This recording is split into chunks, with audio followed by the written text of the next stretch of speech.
잠을 안 자면 미쳐버릴 것 같고 수면제라도 먹어야 할 것 같은데 부작용이 많다고 하니 좀 걱정되시죠? 도대체 어떻게 해야 수면제 없이도 잠을 좀 잘 수 있을까요? 너무 걱정하지 마세요. 수면제 없이 꿀잠 자는 법만 기억하시면 됩니다.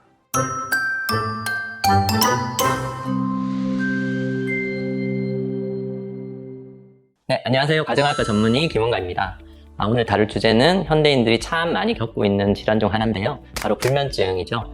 요즘 현대인 중 안 겪어보신 분들이 있을까 싶을 정도로 많이 계시는데요. 실제로 한국인 평균 수면 시간은 6시간 58분이라고 나와 있고 경제협력개발기구 평균 8시간 27분보다는 한 18% 정도 부족한 것으로 나타났다고 합니다.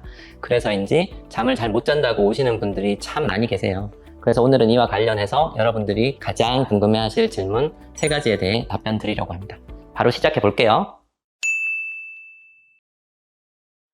단순히 잠을 못 자는 상태가 아니고 몸이 과도하게 경계 상태에 빠져 있기 때문인데요. 쉽게 말하면 동물한테 이렇게 쫓겼을 때 생기는 몸의 반응이 중심에 있다고 볼 수 있는데, 당연히 동물한테 쫓기면 멀리 도망가야 되니까 심장도 빨리 뛰고, 그 다음에 팔다리에도 혈류가 많이 가야 되니까 심장을 강하게 막 자극하고, 그 다음에 혈류 자체도 증가되게 됩니다. 그래서 혈압도 올리고 혈당도 많이 올리게 되는 반응이 생기겠죠. 당연히 동물한테 쫓기는데 잠을 잘 여유 따위는 없겠죠. 그런데 현대사회에는 그런 위험은 없으니까 과도한 경계 상태는 스트레스나 긴장, 스마트폰 사용, 쇼츠 이런 거 등으로 우리 자율신경계의 조절 한계치를 넘어섰을 때 이런 문제들이 발생할 수 있겠습니다.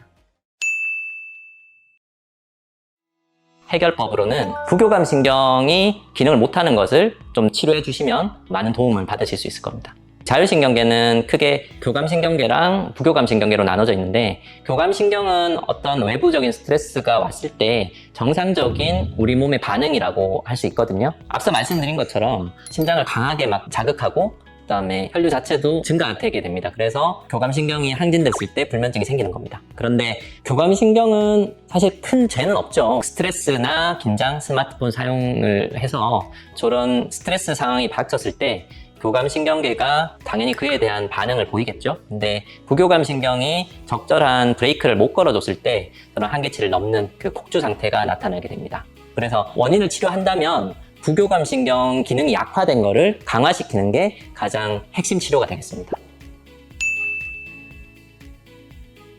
통상 2-3주 정도 이렇게 잠을 못 자게 되면 간단하게 수면제 처방으로 해결하려고 하는 분들이 많은데요. 보통 그렇게 해서 해결되는 분들은 아주 단기 불면증이라고 해서 큰 문제 없는 불면증이에요. 근데 3주 이상 계속 그런 증상들이 지속된다면 치료를 해야 되겠죠. 그래서 앞서 말씀드린 교감신경과 부교감신경의 그런 부조화를 해결해야 되는데,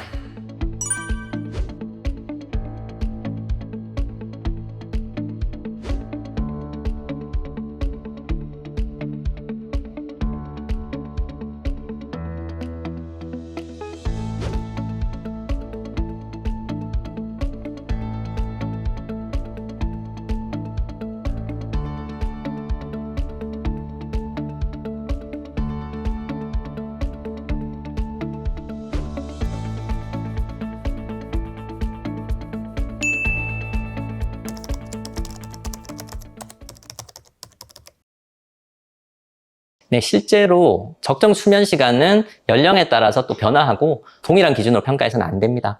그 이유는 초년기에는 10시간 자도 정상이지만 노년기로 접어들수록 필요한 수면의 양이 줄어들기 때문입니다.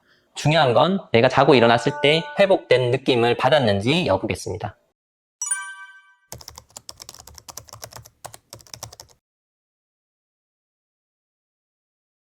이 행동은 뇌의 침대는 잠이 안 오는 곳이라는 어떤 잘못된 인지를 만들 수 있어서 오히려 불면을 악화시킬 수 있어요.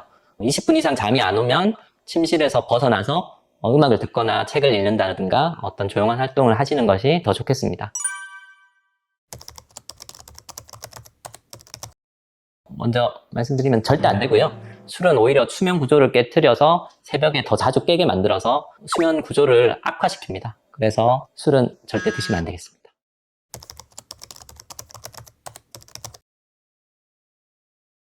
잠에 좀 관심 있는 분들은 핸드폰이나 워치 같은 걸로 수면 앱 데이터를 측정해가지고 거기에 또 너무 집착한다거나, 아니면 아예 포기해버리고 잠 안 자도 괜찮다고 무시해버리는 이런 다양한 어떤 반응들을 보이는데, 둘 다 문제입니다.